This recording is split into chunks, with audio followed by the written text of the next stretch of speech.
Garden Basics with Farmer Fred is brought to you by Smart Pots, the original lightweight, long-lasting fabric plant container. It's made in the USA. Visit smartpots.com/Fred for more information and a special discount. That's smartpots.com/Fred.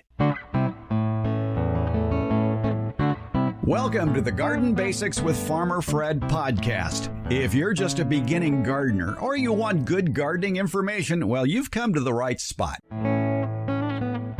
Ratis. No, I'm not talking about the 1980s punk rock band from Finland. Ratis. That's commonly known as the roof rat or the black rat and the ship rat. Roof rats were common on early sailing ships and apparently arrived in North America by that route. This rat has a long history as a carrier of plague as well. Oh, isn't that pleasant?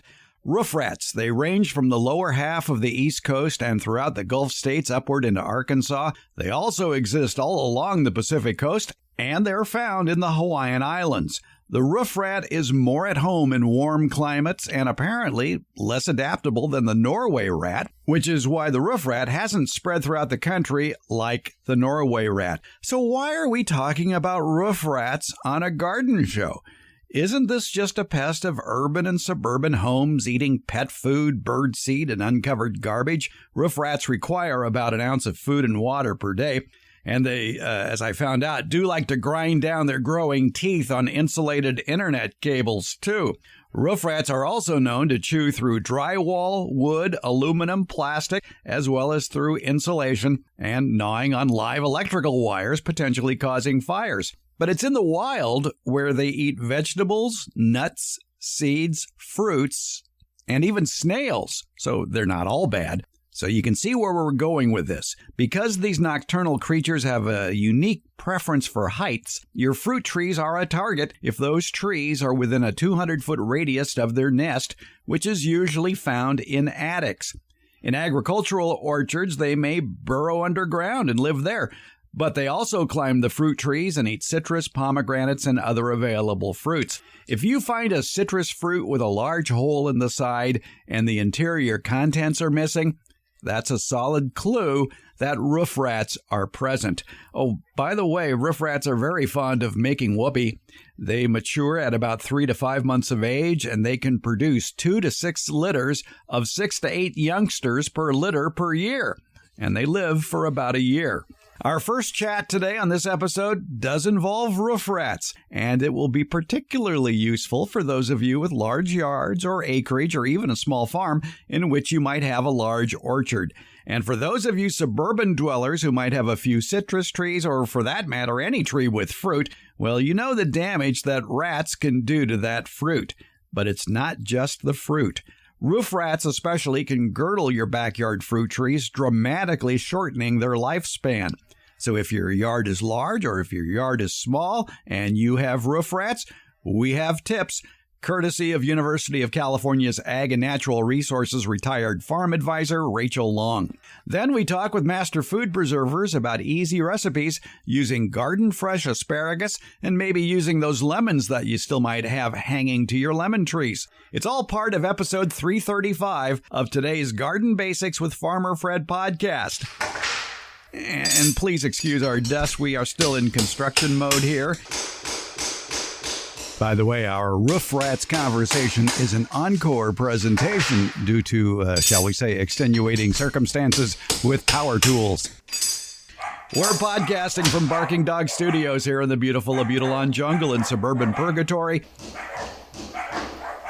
Watch your step. There's construction going on. It's the Garden Basics with Farmer Fred podcast, brought to you today by Smart Pots. Let's go.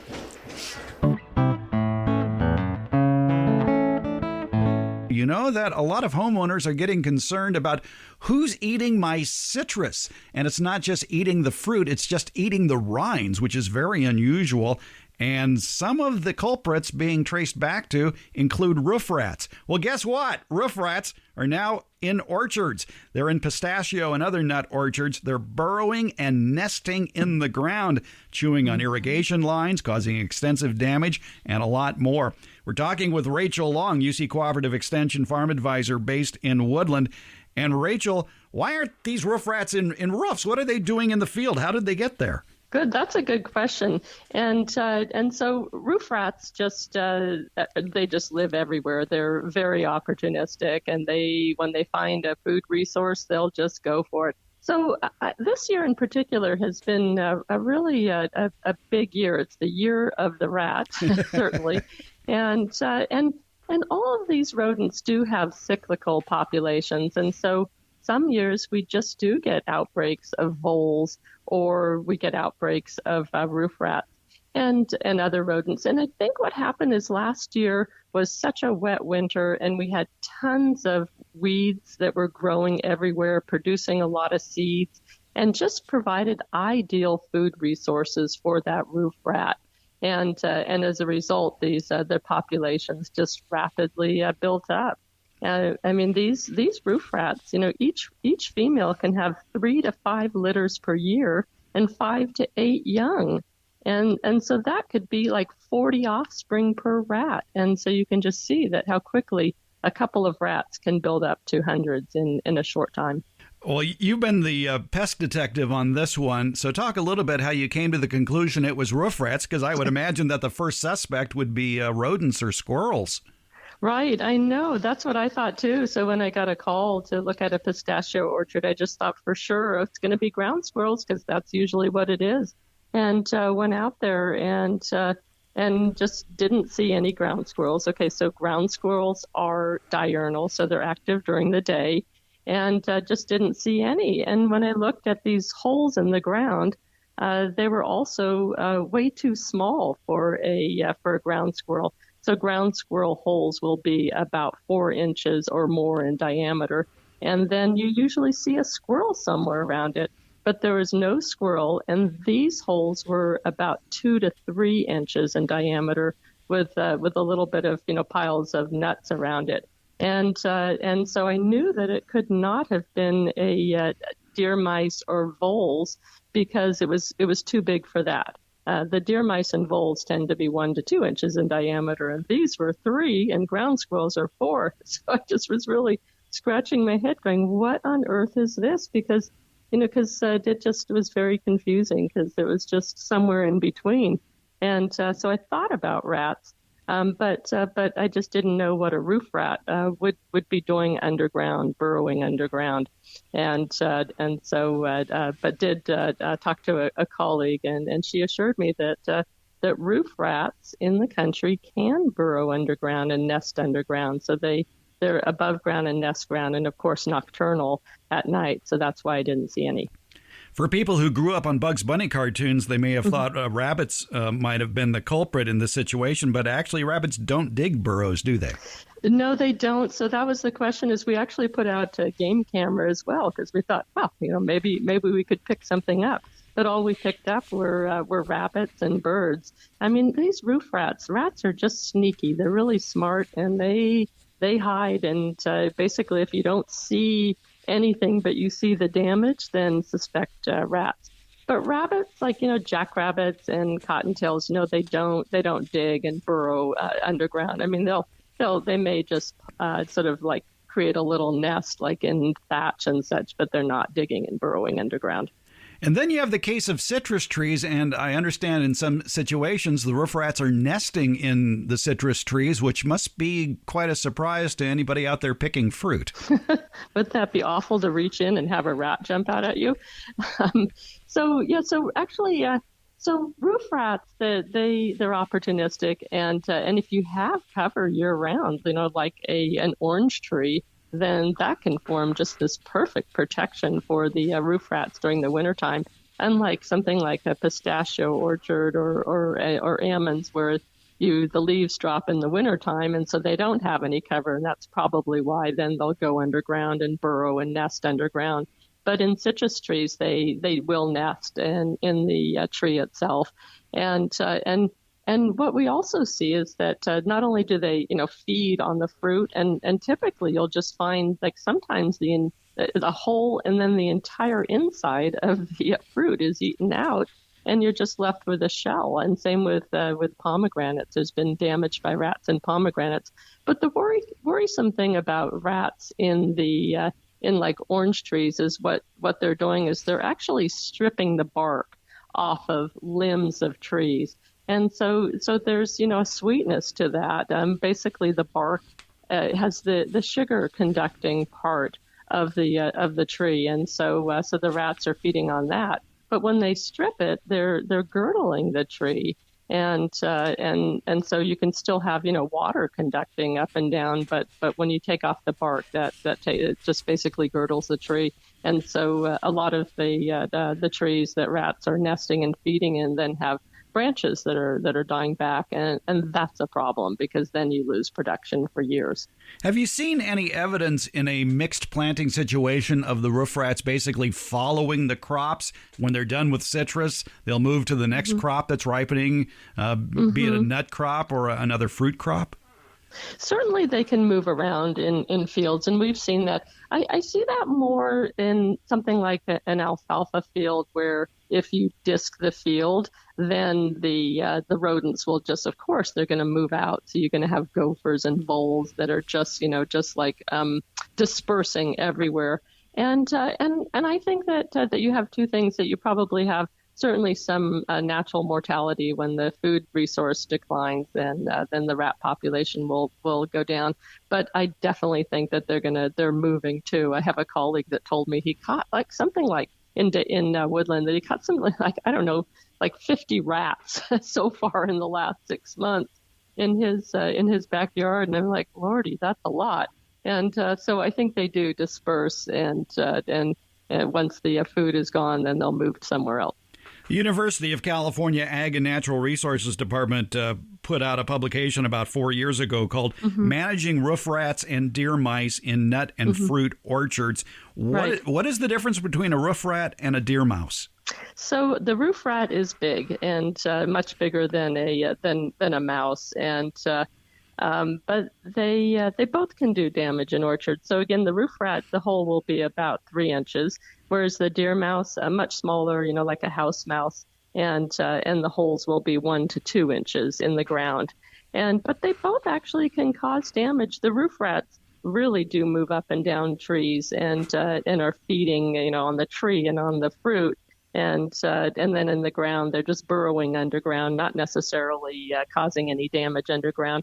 But the deer mice, they're everywhere too, and they can actually scramble up and down trees and also feed on like nuts, on almonds, both in the trees and also on the ground.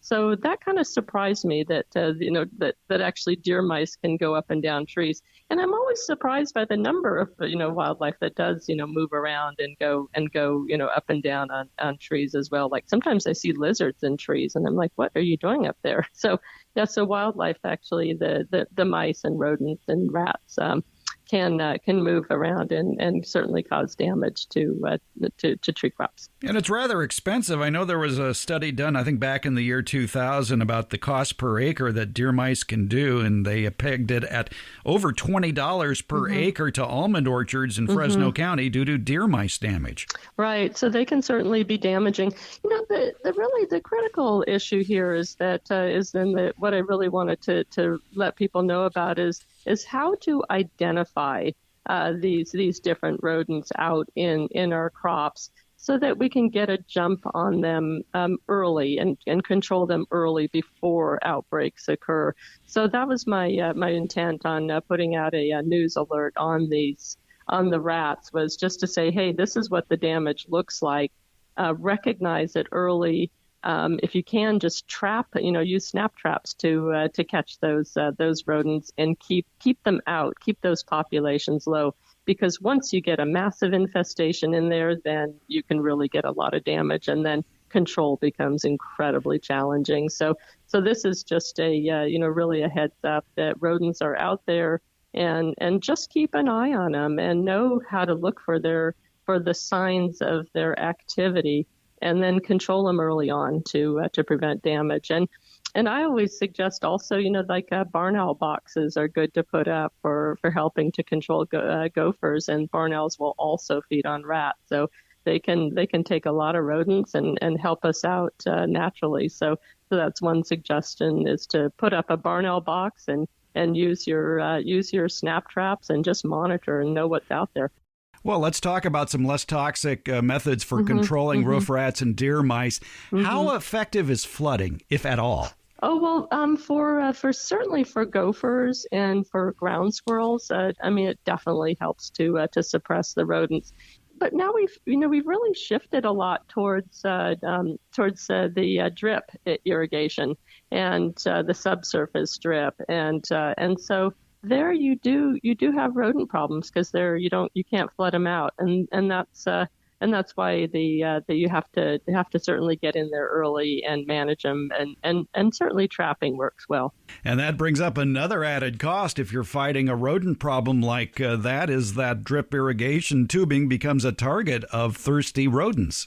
Right. Oh, yeah, they do. And in particular, like sometimes after harvest, like a sunflower seed crop for that hybrid seed that you're producing, that after harvest and everything is so dry, you do get some cracks in the soil, and then you have seed out there, and you have voles and deer mice and house mice that are incredibly opportunistic, and they just race out and they're feeding on that seed, and they drop into the holes, into the cracks, and feed on that drip line. So and then they cause little leaks that then have to be repaired. So and that's costly, actually trying to fix all those leaks. So it is a challenge, and one of my colleagues is sort of looking at ways to put a little bit of water in the line maybe after harvest, just to seal up those cracks and keep the rodents from dropping down and feeding on and nibbling on those lines, because fixing these rodent leaks and those drip lines is expensive and time consuming. So you mentioned flooding as a possible control for certain rodent pests, and you mentioned snap traps for roof rats and deer mice. Are there any other less toxic alternatives? Well, so you do have traps for gophers as well, and there's a lot of work being done on gopher control in particular, and ground squirrel control, and they have these different units that like carbon dioxide or something, just that goes down the hole and takes care of these rodents. So there are options for many of our rodent pests, and some of these are registered for organic control as well. I wish there were more options. Some people talk about like cats and releasing cats. My concern about cats certainly is that they eat everything. So while they may eat some rodents, they're going to eat birds and lizards and any like snakes or anything out there as well. So that concerns me that if people are promoting cats, they're not specific on on rodents. So I wouldn't go that route. But certainly the traps. And some people use barriers. They'll like put a fence down and bury it so that and put it like a foot above ground so so gophers and such can't go in, get in. Certainly for some habitat plantings or plants, they'll put like something around the root so that so it protects it more from from rodents. You've got tree tubes. So there's multiple ways of trying to control the rodents. So when it comes to roof rats, though, there are limited options if you want to try to avoid rodenticides. Right. But except for, because, the big thing is with roof rats and rats in general, is they are smart. They're very clever. They're shy of anything new, and they're very wary. So the roof rats are challenging. And so essentially, the best thing certainly for homeowners, I would say, is your snap traps, and try that for maybe a few local infestations on a farm. But if you've got an outbreak and you're getting damaged, then you need to go to the bait stations up in the trees for managing the rodents. But that said, you've really got to be careful and know when you can use it, and because you can't use it in season for controlling the rodents. So that's something to really watch for. And before it gets to that level, that it is really important to think about our wildlife and the natural control that you can get out there by birds and raptors like the hawks and also the barn owls, and to try to do local trapping to keep those rats under control. But some years, it's just one of the worst outbreaks of rats that we've had in a long time, in many, many years. And so it's in years like this where you do see a lot of damage, then you do need to be proactive and protect your trees. And if you want more information about barn owls, for example, and barn owl houses, University of California has some great resources at the UC ANR page, and check that out. Also, managing roof rats and deer mice in nut and fruit orchards, that's available as well from UC ANR. So check those out online as well. Well, it's the year of the rat. It certainly is this year, and there's always the year of something. And last year it was the year of the vole. I had so many voles out here in the country. It was unbelievable. And now we've moved on, and it's the year of the rat. Well, hopefully next year won't be grasshoppers. I hope not. Yeah, I haven't seen those, and just knock on wood that it's going to be a quiet year. All right. Rachael Long, UC Cooperative Extension Farm Advisor based in Woodland. Thanks for a few minutes of your time. Well, you're most welcome.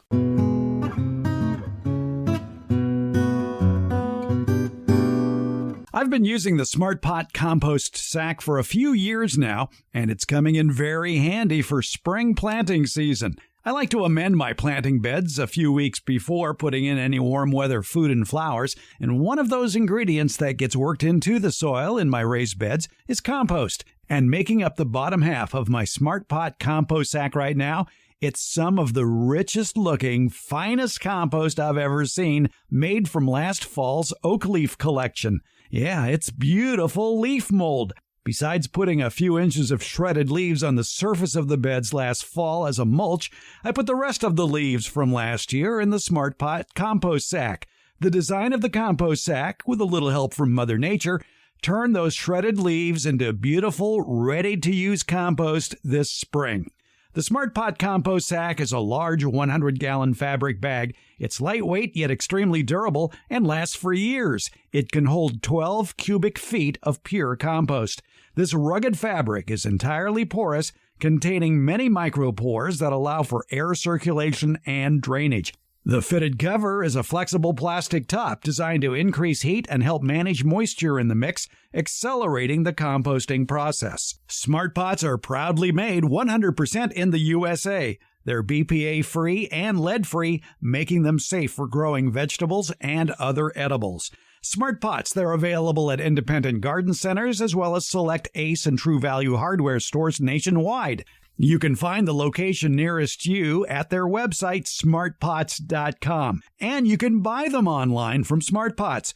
Just visit smartpots.com/Fred. And don't forget that /Fred part. On that page are details about how for a limited time you can get 10% off your Smart Pot order by using the coupon code FRED, F-R-E-D. Use it at checkout from the Smart Pot store. Visit smartpots.com/Fred for more information about the complete line of Smart Pots lightweight, colorful, award-winning fabric containers and their compost sack. And don't forget that special Farmer Fred 10% discount.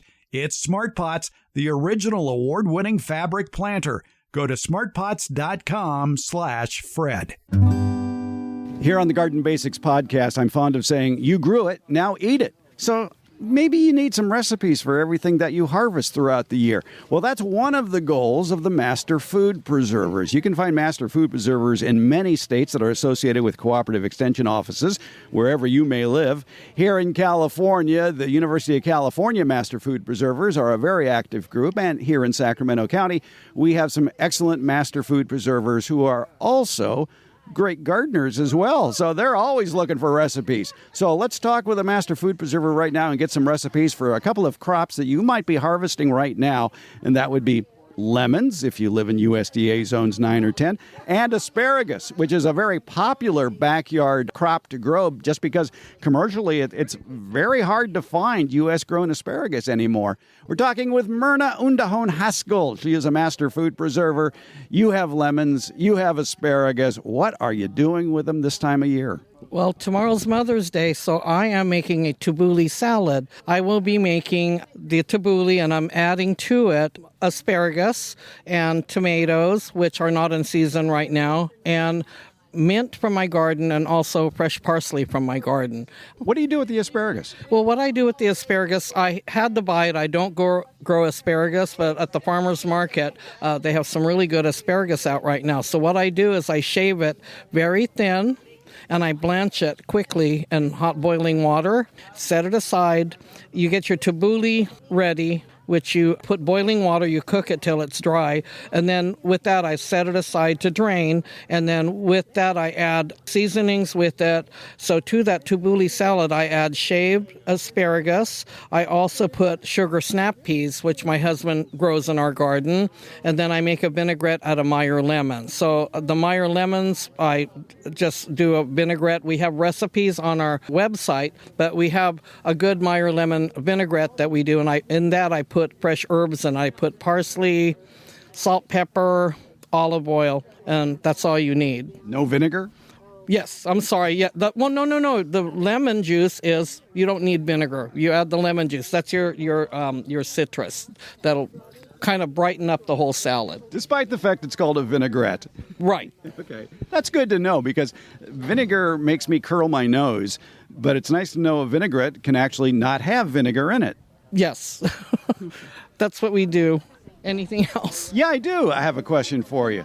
Some of us grew up in households where mom, especially when the asparagus was being harvested, would boil the sucker to death. It's like they thought they must boil asparagus for 15, 20 minutes, and it was just limp and very, very poor tasting and mushy, and nobody likes that. You said you blanch it. How long do you have it in hot water? Less than 2 or 3 minutes. I like it pretty crunchy. That's why I shave it. I don't, I have it like shaved very thin. What I do is I cut it in half, or you can cut it in 3 pieces, just depending on how big you want the slices in your salad. So the water is boiling, you throw it in there, and then you scoop it out, and I put it in ice water to keep it bright. So, and the sugar snap peas, I don't do anything. I just leave them the way I cut them in half and throw it in with that salad. You're waving a piece of paper in my face called Asparagus Facts and Recipes. We'll have a link to it in today's show notes. It's produced by the Cooperative Extension people here in California. And there's even a whole paragraph on how to cook fresh asparagus. What does it say there? It says, break off asparagus as far down as it snaps easily. Wash thoroughly.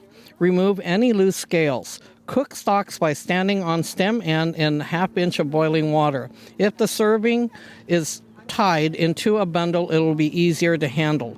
Cook uncovered first 3 minutes, then cover and cook to crisp, tender stage. Remove with tongs, season as desired. Well, that's nice and vague. What is crisp, tender stage? Usually I just leave it in for like 3 minutes. Crisp tender means it's not soft, it's crispy, and it's really, really good that way. It tastes better when it's crisp tender, because a lot of times you tend to overcook it. We put asparagus on our grill too. We put it on our barbecue grill. What you do is you season it with salt and pepper, olive oil, balsamic vinegar, or lemons, and throw it on the grill. Crisp tender, take it off. Yeah, you flip it once. I've done that a lot too on the grill. And it's like at about 300 or 350 if you have a gas grill, and turn it once and you're done like in 4 or 5 minutes. Very good. I see there's a section there on seasonings too for asparagus, and those sound pretty good. It says almond. That means you could put toasted almonds on top, dry mustard, nutmeg, tarragon, caraway seed, garlic, onion, curry, lemon, sour cream. Of course, I'm a big lemon fan, so I usually just do lemon, salt, and pepper sometimes. Maybe some garlic over it too. Since you're a master food preserver, do you preserve your lemons? Yes. How do you do that? I have done, right now I'm doing, Mark here gave me a big box of Eureka lemons, and I'm going to make preserved lemons, and then I'm going to, I make limoncello too. That's something we don't teach because it's alcohol-based. Also, I freeze the lemon cubes. What else do I do with them? I make lemon curd. There's a variety of things you could do with lemons. Let's do something easy I could understand, like lemon cubes. How do you make that? You squeeze your lemons. What I do is I do it in a strainer so the seeds don't go into, the juice. And then I get ice cube packs, put them in your ice cube pack, throw them in the freezer, and then when they're solid, take them out. And usually each ice cube has like 2 tablespoons of lemon juice. You put those in a little Ziploc bag, and then you have fresh lemon juice all year long. So you could mix out, if you're having ice water, you could put that in for a little flavor. True. And then also I do dehydrated lemons. Any citrus, that's real good too, because you can dehydrate them, and then your summer parties, you have your ice water. You can do cucumber water. You add your lemons, your dehydrated lemons, or oranges, which I do have too, and you add it to your water, and it's really a refreshing drink. I have never considered dehydrating citrus before. Is it the same method? If you have a dehydrator, you cut it into thin slices, maybe, a quarter inch, eighth of an inch or so? Yes, you do. I think I use a mandolin. I do quarter of an inch or an eighth of an inch, just depending, and then you just throw them on your dehydrator, and they come out really beautiful and I put them in jars. I wish I had one here to show you, Fred, but I don't. I usually bring it. Right now, I think I'm out of my lemons, and I have to dehydrate more. Okay. And how do you rehydrate lemons? Just water. Yeah. Just put them in water. Or what I do is anytime you add it to a recipe, it will automatically rehydrate. So it's basically for inclusion in recipes as opposed to snacking on. Oh, no. If you like the taste of lemon, it kind of comes out sweeter. I've taken one and I've eaten it, and it's delicious. Oh, especially a Meyer lemon, which is kind of sweet anyway. Yes. But like I said, we have a few Meyer lemons. This year was a bad year for our neighborhood. A lot of people, their Meyer lemons didn't come in, but I had another friend of mine bring me 2 bags full, so I have those in my fridge right now. For the tipplers in the audience, which lemon is best in making limoncello? That's a hard one. I have a Lisbon lemon, and I do like the Lisbon lemon. That's what I use. The Meyer lemon, from what other people that have told me about the limoncello, is a little bit too sweet because you add sugar to it. You want it a little bit tart. There is an Italian lemon, which my husband refuses to grow me because I have too much citrus in my yard. So the Lisbon lemon is probably the closest lemon for making limoncello. And again, as a master food preserver, it is an alcohol base that we don't really share that recipe. Okay. Also, it makes good marmalades. I do mixed marmalades with a variety of citrus too. I've done lemon marmalades. I've done lemon jelly. I do lemon everything pretty much. It's the House of Lemon at Myrna Undahone Haskell's place, master food preserver, and a pretty good gardener too. Hey, thanks for getting us to do something with asparagus and lemons today. Thank you, Farmer Fred. It was a pleasure.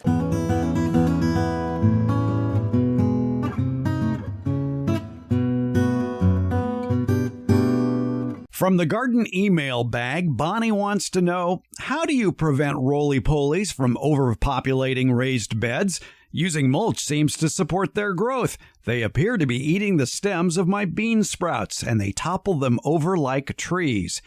Others, though, tell me that they only eat dead material and cause no harm. I'm not sure which is true. Thanks for any help you can offer. Bonnie, that's a good question to tackle in this week's Beyond the Garden Basics newsletter. Roly-polies, also known as pill bugs, get a bad rap when garden sprout damage is noticed. Roly-polies tend to linger at the scenes of these horticultural crimes, but there could easily be other culprits to point the finger at, including sow bugs and earwigs. Now, actually, though, sow bugs and pill bugs are crustaceans. They're related more to lobsters and crayfish instead of insects, and they are omnivores who mainly, and by the way, mainly is the key word here, feed on dead or decaying plants and are considered somewhat beneficial in our gardens for their role in overturning soil and producing compost. So, what do these somewhat beneficials look like? And what about those earwigs? Are they the true culprit? All this information is in the May 17th, 2024 edition of the Beyond the Garden Basics newsletter entitled Don't Blame the Roly-Polies, Maybe, all about pill bugs, sow bugs, and earwigs. It's available now. If you've already signed up, you've got it in your email. For others, you can find a link to the newsletter in today's show notes or click on the newsletter tab at the top of our homepage, gardenbasics.net. It's the Beyond the Garden Basics newsletter. You can also find it on Substack at substack.com/gardenbasics. Thank you.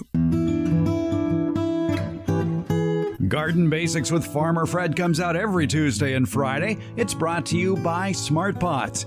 It's Garden Basics, available wherever podcasts are handed out.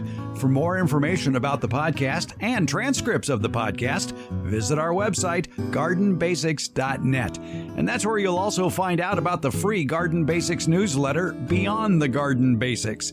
And thank you so much for listening.